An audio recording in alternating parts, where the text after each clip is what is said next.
नमस्कार। अंतर्राष्ट्रीय खबरों के हमारे इस खास कार्यक्रम में आपका स्वागत है। मैं हूं चंद्रशेखर जोशी। इस कार्यक्रम में हम आपको इस वक्त की बड़ी अंतर्राष्ट्रीय खबरें बताते हैं, साथ ही दो बड़ी खबरों पर अपने विशेषज्ञ मेहमान के साथ चर्चा भी करते हैं। आज हम अमेरिका में अवैध प्रवासियों पर कार्रवाई से मचे हड़कंप और चीन फिलीपींस तनाव में अमेरिका की एंट्री पर चर्चा करेंगे और अंत में आपको दिखाएंगे महत्वपूर्ण अंतर्राष्ट्रीय खबरें। लेकिन आइए सबसे पहले देखते हैं अंतर्राष्ट्रीय हेडलाइंस। डोनाल्ड ट्रंप प्रशासन चीन के खिलाफ फिलीपींस के समर्थन में उतरा। नए विदेश मंत्री मार्को रूबियो ने चीन को चेतावनी देते हुए फिलीपींस के साथ प्रतिबद्धता दोहराई। अमेरिका ने टाइफोन मिसाइल लॉन्चरों को फिलीपींस के लुजोन द्वीप पर किया तैनात।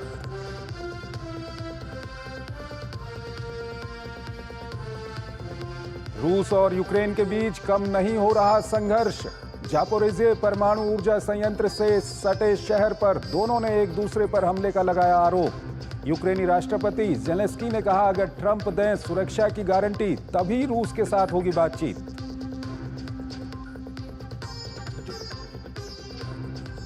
माइकल मार्टिन होंगे आयरलैंड के नए प्रधानमंत्री। गठबंधन सरकार में साइमन हैरिस बनेंगे उप प्रधानमंत्री। समझौते के तहत दोनों नेता कार्यकाल के अंतिम 2 वर्षों में करेंगे पदों की अदला बदली।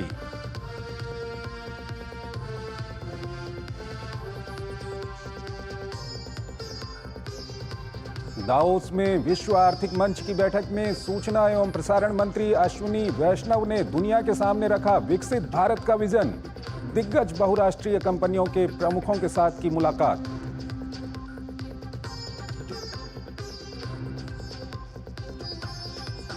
97वें ऑस्कर अवार्ड के नॉमिनेशन की घोषणा। Spanish musical film Emilia Perez को 13 श्रेणियों में मिला नामांकन। इंडियन अमेरिकन फिल्म अनुजा ने best live action short film category में बनाई जगह।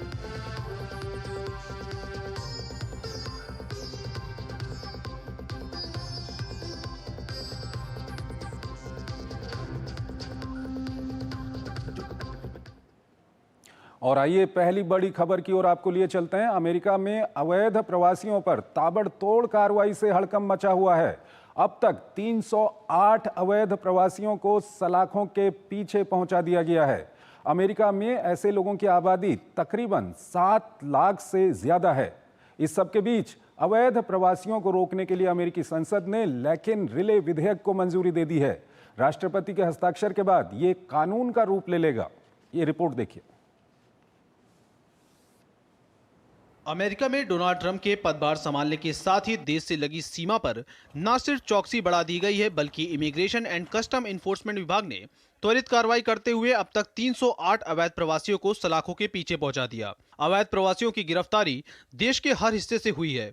इनमें से अधिकतर लोग ऐसे हैं जिन पर अपहरण, हत्या और बलात्कार तक के आरोप है। इमिग्रेशन अधिकारियों के मुताबिक फिलहाल उन अवैध प्रवासियों को गिरफ्तार किया जा रहा है जो देश के लिए खतरा पैदा हो सकते हैं।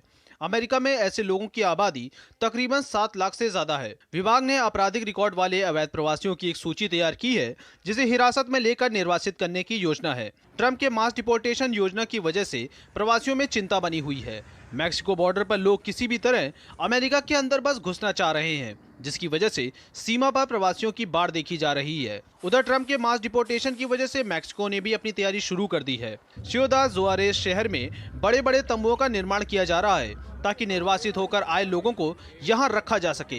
प्रवासियों को रखने के लिए लगाए जा रहे टेंट नॉर्थ मैक्सिको के 9 शहरों में तैयार किए जा रहे हैं। इसी के साथ मैक्सिको सरकार ने एक बस सर्विस भी शुरू की है, जिसकी मदद से लोगों को टेंट से उनके होम टाउन तक छोड़ा जाएगा। दरअसल अमेरिकी राष्ट्रपति अपने दूसरे कार्यकाल में इतिहास में सबसे बड़े निर्वासन को अंजाम देने की योजना पर अमल किया है, जिसकी वजह से लाखों अप्रवासियों को देश से बाहर होना होगा। ट्रंप के ऐलान के साथ ही देश में अवैध प्रवासियों को रोकने के लिए संसद ने लैक एंड रिले विधेयक को मंजूरी दे दी है। राष्ट्रपति के हस्ताक्षर के बाद यह कानून का रूप ले लेगा। डेमोक्रेट्स के बड़े समूह ने रिपब्लिकन के सहयोग से इसे 263 और 156 मतों से पारित किया। दरअसल डोनाल्ड ट्रंप ने चुनाव अभियान के दौरान अवैध प्रवासियों के मुद्दे पर कई बार बयान दिए थे। शपथ ग्रहण के दौरान भी ट्रंप ने अवैध रूप से आए लोगों को उनके देश में भेजने की बात कही थी। अमेरिका की राजनीति में लैक एंड रिले विधेयक को सबसे महत्वपूर्ण माना जा रहा है, क्योंकि कानून बनने के बाद से आव्रजन न्यायाधीश को बॉन्ड देने की क्षमता के बिना आप्रवासियों को हिरासत में लेने का अधिकार दिया गया है। कानून में अप्रवासी बच्चों के लिए कोई प्रावधान नहीं रखा गया है। विधेयक राज्य के अटॉर्नी जनरल को संघीय आव्रजन नीति और आव्रजन न्यायाधीशों के बोर्ड निर्णयों को चुनौती देने के लिए व्यापक कानूनी अधिकार प्रदान करता है। साथ ही प्राधिकारी राज्य सचिव को अंतर्राष्ट्रीय मंच पर वीजा जारी करने से रोकने के लिए भी मजबूर करता है। और इस खबर पर बात करने के लिए हमारे साथ जुड़े हैं अशोक सज्जनहार, पूर्व वरिष्ठ राजनयिक हैं, उनसे हम बातचीत करेंगे। अशोक जी, बहुत बहुत स्वागत है आपका हमारे इस कार्यक्रम में। पहला सवाल जो मैं आपके सामने रखना चाह रहा हूं वो यही है कि अमेरिका में अब तक की सबसे बड़ी कार्रवाई अवैध प्रवासियों के खिलाफ शुरू हो गई है। क्या कुछ आपकी पहली प्रतिक्रिया है इस पर? मुझे आमंत्रित करने के लिए अपने प्रोग्राम में।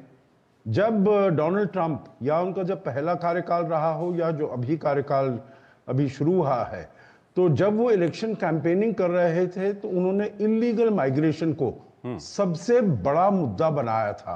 और उन्होंने कहा था जो दक्षिण उनका जो सरहद है, दक्षिण बॉर्डर है, सीमा है, वहां से मेक्सिको से बहुत लोग आते हैं और जो बाइडेन की जो सरकार है वो बिल्कुल इसको कंट्रोल करने में बिल्कुल भी असमर्थ रही है। उनको जो उनका पहला कार्यकाल था, उन्होंने कहा था जो हम एक दीवार बनाएंगे मेक्सिको और अमेरिका के बीच में, जिससे कि ये जो अवैध इमिग्रेंट्स है वो यहाँ पर नहीं आ पाए। क्योंकि वो ये कहते हैं जो यहाँ पर आते हैं बड़े क्राइम्स करते हैं, ये वाले जो इलीगल माइग्रेंट्स हैं। उसके बाद यहाँ पर जो स्थानीय लोग हैं उनका काम वो ले लेते हैं, तो इसीलिए उनकी अर्थव्यवस्था पर भी बहुत बुरा असर पड़ता है इसका। और मैं समझता हूँ जो उन्होंने वचन दिया था, जो उन्होंने कमिटमेंट दिया था, उसको ही वो पूरा कर रहे हैं और बड़ी तेजी से पूरा कर रहे हैं। अभी तो वो बॉर्डर पर काम कर रहे हैं, नॉर्थ बॉर्डर पर उन्होंने कनाडा के ऊपर भी यही आरोप लगाया, जो वहां से भी अवैध ऐसे लोग आते हैं। और फिर कहते हैं जो उनके अंदर, देश के अंदर करीब 7 लोग हैं, 7 लाख लोग हैं जो कि अनडॉक्यूमेंटेड हैं, जिनके पास अपने डॉक्यूमेंट्स नहीं है, ठीक तरीके से वो नहीं आए हैं, तो उनके ऊपर भी कार्यवाही की जाएगी। अशोक जी, यहाँ पर आपसे ये भी जानना चाहेंगे कि 7 लाख लोग अवैध रूप से घुसपैठ करते हैं किसी दूसरे देश में, ये कैसे हुआ है इतने सालों में? क्या कुछ कमी रही है अमेरिका में? जी बिल्कुल, देखिए बहुत ही वो लिबरल वहां पर रहा है, जो सिस्टम रहा है। और जैसे हम बात कर रहे थे जो वो दक्षिण सीमा से मेक्सिको से, अब मेक्सिको से लोग आते हैं और न केवल मेक्सिको के हैं परंतु और बहुत सारे देशों से, यहां तक कि भारत के लोग भी वहां से गए हैं और कनाडा भी गए हैं। हमने देखा है जो कुछ लोग भारत से चले जाते हैं, कोस्टा रिका चले जाते हैं, वहां से मेक्सिको चले जाते हैं और उनका बस यही कहना होता है जो किसी तरीके से हम अमेरिका में पहुंच जाए। तो अमेरिका का जो लीगल सिस्टम ऐसा है, ये जो इलीगल माइग्रेंट्स हैं, इनके ऊपर कोई एक्शन वो नहीं लेते रहे हैं अभी तक, और इसीलिए हालात बद से बदतर होते गए हैं। और अब हम ऐसे पड़ाव पर पहुंचे हैं जो, जैसे आपने कहा, 7 लाख अनडॉक्यूमेंटेड माइग्रेंट्स, उनसे ज्यादा वहां पर हो गए हैं और उनके विरुद्ध कार्यवाही करना बिल्कुल लाजमी हो गया है। यही इनकी सबसे पहली, सबसे बड़ी इनकी जो कमिटमेंट थी डोनाल्ड ट्रंप की, और इसकी वजह से ही उनको इतना ज्यादा समर्थन मिला है अपने देश में, क्योंकि लोग ये रियलाइज करने लगे थे जो अब ये ऐसे आगे नहीं चलने दिया जा सकता। अशोक जी, जो 7 लाख की संख्या होती है वो काफी बड़ी संख्या होती है। ऐसे में इन लोगों का पता लगाना, इन लोगों को डिपोर्ट करना, ये कितनी बड़ी चुनौती रहेगी ट्रंप एडमिनिस्ट्रेशन के सामने? आप बिल्कुल ठीक कह रहे हैं चंद्रशेखर जी, ये बहुत बड़ी चुनौती है और यही लोगों ने कहा भी है। जो ये कहां पर, देखिए अमेरिका बहुत बड़ा देश है, 9 million square kilometres, 9.6 million square kilometres. अगर आप भारत का वो क्षेत्रफल देखें तो हमारा है 3.2 मिलियन, तो हमसे 3 गुना बड़ा देश है। और वहां पर ये लोग कहां पर हैं, कहां छुप गए हैं। परंतु मैं समझता हूं जो पिछले 15-20 साल में, जब से ये 9/11 हुआ था, तो उनका वहां पर डॉक्यूमेंटेशन, कंप्यूटराइजेशन वगैरह काफी अच्छा हो गया, काफी बेहतर हो गया है। तो उनको ढूंढ निकालने में उनको मेरे विचार से इतनी ज्यादा दिक्कत नहीं होगी। परंतु वो लोग कहाँ के हैं, ओरिजिनली कहाँ के हैं, वो कहे तो कुछ भी, जो हम इस देश से आए हैं, उस देश से आए हैं, परंतु ये इस्टेब्लिश करना beyond any shade of doubt, किसी शक शुबा के बिना जो वो इस देश से हैं और फिर उस देश के साथ बातचीत करना और उनको सबको उस देश में भेजना, तो मेरे ख्याल से ये बहुत लंबा प्रोसेस है, चुनौती भरा प्रोसेस है और इसमें बहुत समय लगने वाला है। अशोक जी, यहाँ पर यह भी जानना चाहेंगे कि इस सब के बीच यूएस कांग्रेस ने जो विधेयक पास किया है, लैकेन रिले विधेयक उसका नाम है, उसके बारे में थोड़ा हमारे दर्शकों को समझाइए। देखिए, जो ये जो लैकेन रिले विधेयक है, उसके अकॉर्डिंग जो वहां की जस्टिस है, जो वहां के पुलिस ऑफिसर्स हैं, उनके पास बहुत ज्यादा पावर्स दी गई हैं, बहुत ज्यादा आजादी दी गई है।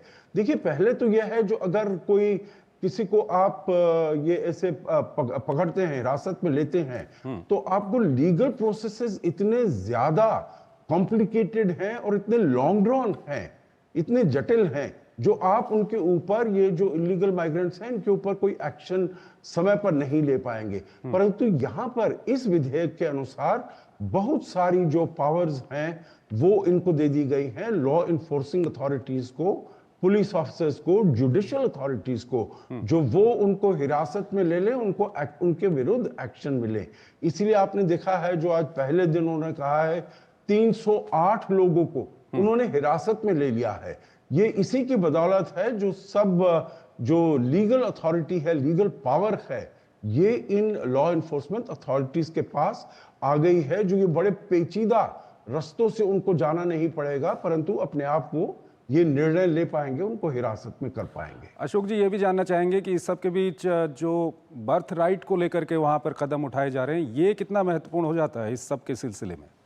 देखिए, ऐसा है, मैं ये समझता हूं, क्योंकि इसके बारे में बहुत बातचीत होती रही है, भारत में भी बातचीत हो रही है, क्योंकि भारत के जो H1B वीजा वाले हैं, होल्डर्स हैं, वो बहुत ज्यादा हैं और बहुत लोग वो चाहते हैं, जो प्रावधान उनका जो है आर्टिकल 14 में, उसमें ये है, जो भी वहां पर पैदा होगा उसको ये अधिकार होगा, जो वो वहां की नागरिकता ले सकता है। परंतु इसका बहुत ही दुरुपयोग भी किया गया है, क्योंकि कुछ लोग चले जाएं वहां पर, जैसे ही किसी महिला को बच्चा होना है, वो चले जाएं, 1 हफ्ते रहें वहां पर और उसके बाद वापस आ जाएं, और फिर उनको आजीवन ये अधिकार रहता है, जो आप वहां की नागरिकता ले सकते हैं। तो इसका दुरुपयोग भी बहुत तरीके से किया गया है, और मैं समझता हूं, जो ये किसी भी देश का अपना सॉवरेन राइट है, जो वो अपनी नागरिकता किसको देना चाहते हैं, किसको नहीं देना चाहते।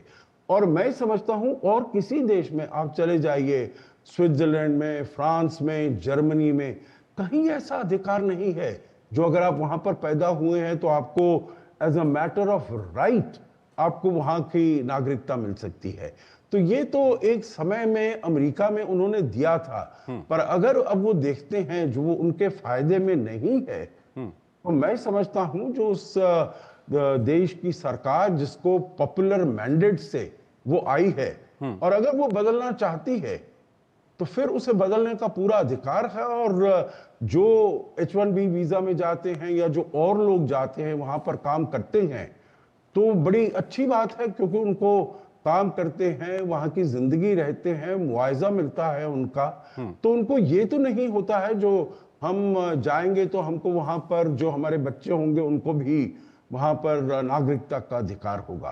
तो मेरे विचार से ये उनके ऊपर छोड़ना चाहिए। हालांकि टेम्पोरेरीली हमारे जो लोग हैं वहां पर, उनके ऊपर इसका प्रभाव पड़ सकता है, परंतु फिर भी ये समझना भी जरूरी है चंद्रशेखर जी, जो 22 स्टेट्स ने अमेरिका की, उन्होंने लॉ कोर्ट्स में जाकर इस विधेयक को, इस प्रोपोजिशन को चैलेंज किया है। तो अब देखना होगा जो वहां की कोर्ट्स क्या कहते हैं। अगर कोर्ट्स कहते हैं जो ये गलत है, क्योंकि ये उनकी कॉन्स्टिट्यूशन में है, तो फिर सबको अधिकार मिलेगा।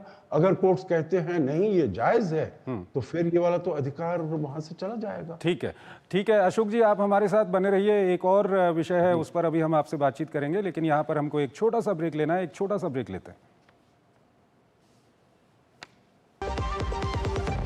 खाने में तो स्वाद नहीं है। अरे किफायती लाल, सस्ते वाले दाल मसाले, स्वाद हुआ बेकार। इधर कीमती लाल को देखो, खाना बना कमाल। एमडीएच की हल्दी मिर्ची धनिया करे कमाल। ये रंग दे, ये खुशबू दे, ये तीखा, ये कम पड़े। क्या निराला एमडीएच मसाला। जन जन का रखे ध्यान, टीबी मुक्त भारत अभियान। इस अभियान का आह्वान यदि है आपको टीबी के लक्ष्य बनाने में सक्रिय भूमिका निभाएं।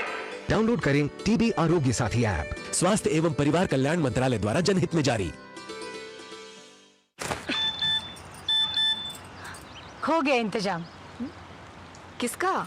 गुड्डी की फीस का। दिखा, 20,000 का लोन तुरंत। पता है कौन दे रहा है, ब्याज कितना है? लोन विनियमित संस्थानों से ही लें और कर्ज उतना जितनी जरूरत, वो भी जांच कर। हो गया इंतजाम। पगार एडवांस में भेजिए। आरबीआई कहता है, सही वित्तीय बर्ताव करे आपका बचाव। रिटायरमेंट प्लानिंग के लिए तेरा एसआईपी के बारे में क्या ख्याल है? रिटायरमेंट अभी तो पूरी लाइफ बाकी है यार।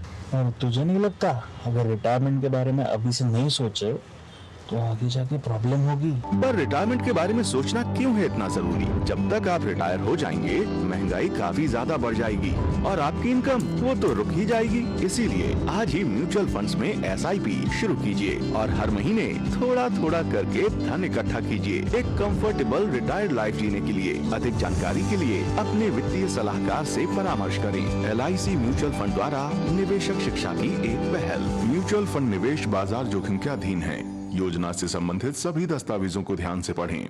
एमडीएच का किचन किंग किचन में हो तो हम सब कुछ बना सकते हैं। बैंगन का भरता, आलू गोभी, भिंडी मसाला और भी बहुत कुछ। एमडीएच। स्वागत है आपका। ब्रेक के बाद अगली खबर की ओर चलते हैं। चीन और फिलीपींस के बीच एक बार फिर तनाव बढ़ गया है। अमेरिका में सत्ता संभालने के बाद डोनाल्ड ट्रंप प्रशासन चीन के खिलाफ फिलीपींस के पूर्ण समर्थन पर उतर आया है। वहीं अमेरिका ने अपने टाइफून मिसाइल लॉन्चरों को फिलीपींस के लुजोन द्वीप पर तैनात कर दिया है। इन लॉन्चरों से चीन और रूस दोनों देशों के लक्ष्यों पर हमला किया जा सकता है। ये रिपोर्ट देखिए। दक्षिण चीन सागर और हिंद प्रशांत क्षेत्र में चीन की बढ़ती मनमानी से क्षेत्र के कई देश खफा है। खासतौर पर दक्षिण चीन सागर में प्रभुत्व को लेकर कई बार चीन और फिलीपींस में विवाद इतना बढ़ गया कि दोनों देशों की नौसैनिकों के बीच झड़प तक बात पहुंच गई। इस बीच अमेरिका में सत्ता संभालने के बाद डोनाल्ड ट्रंप प्रशासन चीन के खिलाफ फिलीपींस के पूर्ण समर्थन पर उतर आया है। अमेरिका के नए विदेश मंत्री मार्को रूबियो पद संभालने के बाद से ही एक्शन में आ गए हैं। उन्होंने चीन को चेतावनी देते हुए फिलीपींस के साथ अमेरिका की प्रतिबद्धता दोहराई। फिलीपींस के विदेश मंत्री एनरिके मेनालो के साथ उन्होंने फोन पर बातचीत के दौरान कहा कि चीन का यह रवैया क्षेत्रीय शांति और स्थिरता को कमजोर करता है और अंतर्राष्ट्रीय कानून के अनुरूप नहीं है। पिछले 2 वर्षों में फिलीपींस और चीन के बीच समुद्र को लेकर कई विवाद हुए हैं।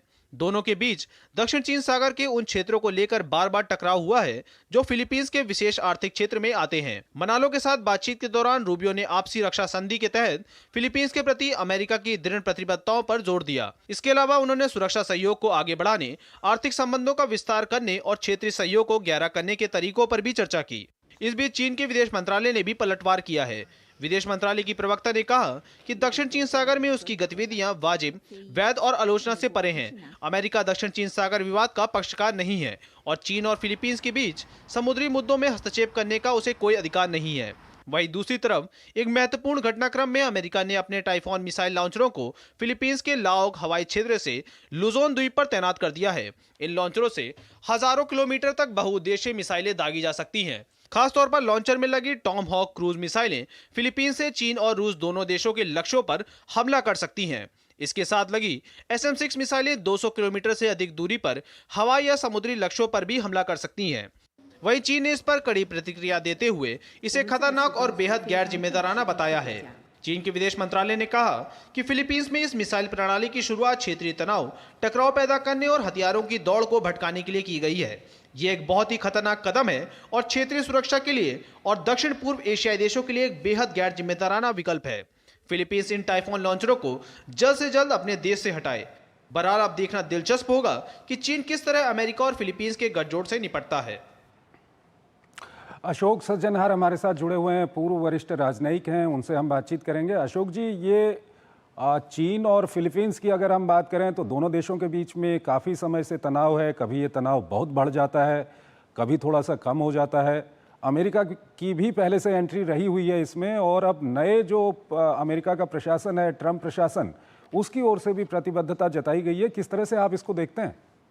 जी, आप बिल्कुल ठीक कह रहे हैं। देखिए, एक तो आपने कहा जो चीन और फिलीपींस के बीच में ये मनमुटाव और द्वेष तो काफी समय से चला आ रहा है। अगर हम देखें, जैसे ये साउथ चाइना सी कहते हैं, दक्षिण चीन सागर जो है, उसमें चीन कहता है ये काफी बड़ा सागर है और इसका करीब 3.9 मिलियन स्क्वायर किलोमीटर इसका क्षेत्रफल है। तो बहुत बड़ा है। अगर भारत का क्षेत्रफल देखें वो है 3.2 मिलियन स्क्वायर किलोमीटर, तो ये वाला जो साउथ चाइना सी है वो उससे भी बड़ा है। उसमें चीन कहता है जो करीब 80-90% ये वाला जो सागर है, ये चीन का अपना निजी जैसे लेक है या पॉन्ड है उसको बताता है, क्योंकि कहता है करीब 2000 साल पहले चीन के मछुआरे जो थे वो वहां से फिशिंग करने जाया करते थे करीब 2000 किलोमीटर दूर तक।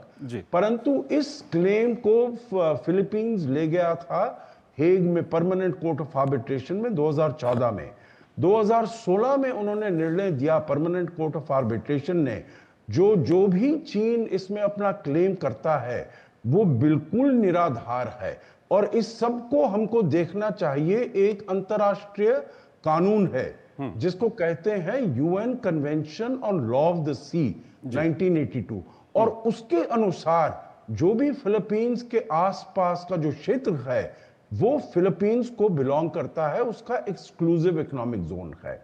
परंतु चीन मानता नहीं है और इसीलिए जो आपने दिखाया ये कुछ तस्वीरें भी दिखाई, इनके जो फिशिंग ट्रॉलर्स हैं इनके बीच में मुठभेड़ हुई है। बहुत सारे वहां के जो मछुआरे हैं वो भी मारे गए हैं और बहुत सारे द्वीप हैं वहां पर चंद्रशेखर जी, जैसे स्कारबरो शोल्स है, स्प्रैटली आइलैंड्स हैं, वो बिलोंग करते हैं फिलीपींस को। ठीक है अशोक जी, वक्त कम है इसलिए एक सवाल मैं आपके सामने रखना चाहूंगा कि अमेरिका की जो इसमें अमेरिका का क्या कुछ इंटरेस्ट है, अमेरिका को लेकर के आप क्या कुछ कहेंगे?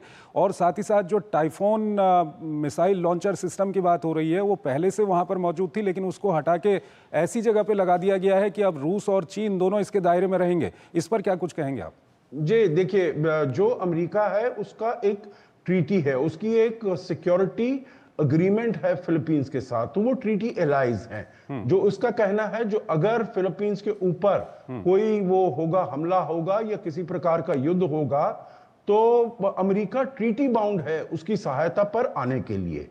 अब जहां तक ये मिसाइल का सवाल है तो वो उन्होंने, देखिए आपने कहा चीन और रूस दोनों को, परंतु फिलीपींस का रूस से इसमें कुछ लेना देना नहीं है। उसका जो मनमुटाव है वो चीन के साथ है, क्योंकि ये जो है साउथ चाइना सी में अगर कोई अपना दबदबा बना रहा है या फिलीपींस के जो टापुओं पर उसने जो कब्जा किया है, अवैध तरीके से कब्जा किया है, वो चीन ने किया है। रूस इसमें नहीं आता है। रूस तो केवल चीन जो कहता है उसकी हाँ में हाँ वो भर देता है। तो इसीलिए अब जो ये पोस्चर है अमेरिका का फिलीपींस के सपोर्ट में बहुत तेज हो गया है। एक बात मैं इसमें यह भी बताऊं, भारत ने 296 मिलियन डॉलर की ब्रह्मोस मिसाइल वो भी उनको 2 साल पहले फिलीपींस को एक्सपोर्ट की है, निर्यात की है, क्योंकि उनको भी अपनी सुरक्षा के लिए चाहिए सामान, चाहिए साजो सामान चाहिए, जिससे कि ये नहीं जो चीन जब भी आए उसके ऊपर आकर हमला कर दे, वो अपनी सुरक्षा स्वयं करना चाहता है। अशोक जी, बहुत बहुत आपका शुक्रिया। इन दोनों विषयों पर आप हमारे कार्यक्रम में जुड़े और काफ़ी महत्वपूर्ण जानकारियां आपने हमारे दर्शकों के साथ साझा की। बहुत बहुत आपका शुक्रिया।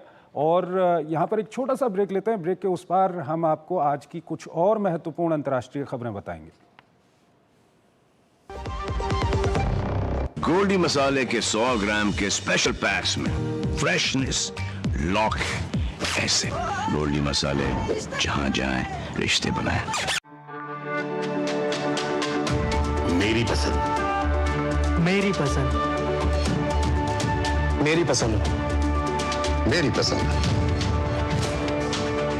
हमारी पसंद, हम सबकी पसंद। मजबूत देश का मजबूत सरिया हो गया स्टील।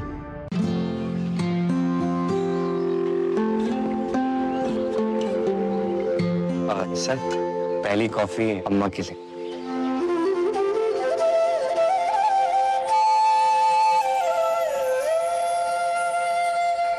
जब अपनों का साथ हो तभी होता है शुभ आरंभ। इसीलिए सिर्फ मुथूट फाइनेंस सदियों से देता आ रहा है हर नई शुरुआत में अपनों जैसा भरोसा। Muthoot finance, India number 1 most trusted financial services bank. हर शुभ आरंभ में अपनों जैसा भरोसा। तो गोल्ड लोन के लिए अभी फोन कीजिए 1-800-313-1212। यार घाटा कर दिया तूने। मैंने और नहीं तो क्या, तूने ही कहा था म्यूचुअल फंड सही है, म्यूचुअल फंड सही है। भाई पेशेंस। म्यूचुअल फंड ना इस मैच की तरह है, कभी लंडेड ऊपर कभी थोड़ा सा नीचे। म्यूचुअल फंड्स की पिच पर जितना टाइम टिका रहेगा फायदा होने के चांसेस उतने बढ़ेंगे। सही है, म्यूचुअल फंड्स में पेशेंस रखना सही है। म्यूचुअल फंड निवेश बाजार जोखिमों के अधीन है। योजना से जुड़े सभी दस्तावेजों को ध्यान से पढ़ें। स्वागत है आपका। ब्रेक के बाद अंतर्राष्ट्रीय खबरों के इस कार्यक्रम को हम यहीं पर समाप्त करते हैं, लेकिन जाते जाते आपको छोड़ जाते हैं आज की कुछ और महत्वपूर्ण अंतर्राष्ट्रीय खबरों के साथ। आप हमारी पूरी टीम को इजाजत दीजिए। नमस्कार। रूस और यूक्रेन के बीच में युद्ध भीषण बना हुआ है। यूक्रेनी ड्रोनों ने रूस के कब्जे वाले जापोरिजे परमाणु ऊर्जा संयंत्र से सटे शहर एनरहोदर पर हमला किया है। वहीं रूस ने यूक्रेनी कब्जे वाले जापोरिजे शहर पर मिसाइल हमला किया। इस बीच यूक्रेनी राष्ट्रपति ज़ेलेंस्की ने कहा कि अगर ट्रंप यूक्रेन को सुरक्षा गारंटी देंगे तो तभी वो रूस के साथ बातचीत करेंगे। अमेरिका के कैलिफोर्निया के जंगलों में लगी आग अभी पूरी तरह बुझी भी नहीं कि बुधवार को लॉस एंजलिस के उत्तर में एक नए इलाके में आग लग गई। ये आग तेजी से 9,400 एकड़ से अधिक क्षेत्र में फैल गई। इस कारण 31,000 से अधिक लोगों को सुरक्षित निकाला गया है। आयरलैंड में सांसदों की ओर से गठबंधन सरकार के प्रमुख के रूप में औपचारिक रूप से मंजूरी प्रदान किए जाने के बाद माइकल मार्टिन को आयरलैंड के प्रधानमंत्री पद के लिए चुना गया है। समझौते के तहत मार्टिन 3 साल के लिए प्रधानमंत्री होंगे, जबकि फाइन गाइल के साइमन हैरिस उप प्रधानमंत्री होंगे। इसके बाद दोनों नेता शेष 2 वर्ष के कार्यकाल के लिए अपने अपने पद बदलेंगे। थाईलैंड में पिछले साल समलैंगिक विवाह को कानूनी मान्यता मिलने के बाद ये अब देश भर में लागू हो गया है। दक्षिण पूर्व एशिया में ऐसा करने वाला थाईलैंड पहला देश बना है। गुरुवार को थाईलैंड में बड़ी संख्या में समलैंगिक जोड़ों ने सामूहिक विवाह में हिस्सा लिया। सीरिया का नया शासन नए पुलिस बल को चुनने और प्रशिक्षित करने के लिए इस्लामी शिक्षाओं का उपयोग कर रहा है। विद्रोहियों के पूर्व इलाके इदलिब से दमिश्क में लाई गई पुलिस आवेदकों से इस्लामी शरिया कानून पर सवाल पूछ रही है। इससे पश्चिमी सरकारें भी आश्चर्यचकित हैं और ये सवाल उठ रहा है कि सीरिया के निर्माणाधीन संविधान में इस्लाम कितनी बड़ी भूमिका निभा सकता है।